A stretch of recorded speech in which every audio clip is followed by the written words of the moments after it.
Жаман сүйлөгөндүн эмне жамандыгы бар, жаман сүйлөгөндүн? Сен кандай ойлойсуң? Бәрі өзіне білінбей қайтып келеді. Сабақтан тышкарып келип, жаш балдарга сабак өтүп бошот.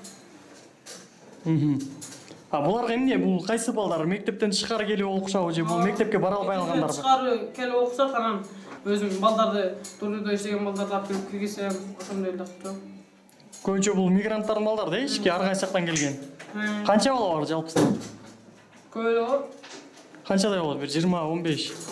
Общийби? Жалпысынан. Общий 100дөн ашат карайм.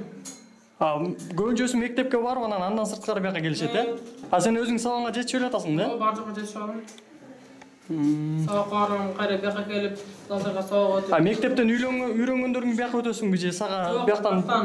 Өзү кеңеш бар, ошон сабактар бар, ошол сабактарды тандап өзүң өтөсүң да. Атыңды айт. Менин атым Альбина. Мен бул жакка келгенимде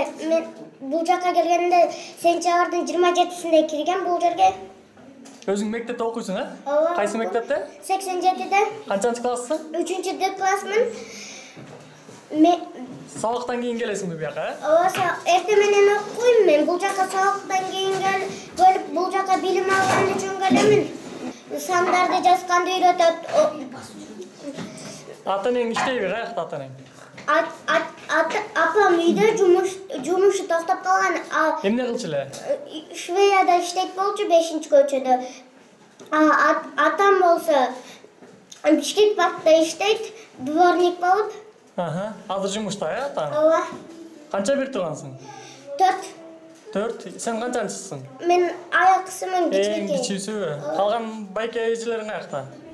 3 байкем бар, 1 байкем Россияга кеткен, экинчи байкем лицейде окуйт, 3-чү байкем бул жерге да келет, ал мектепке кеткен 6-В да окуйт.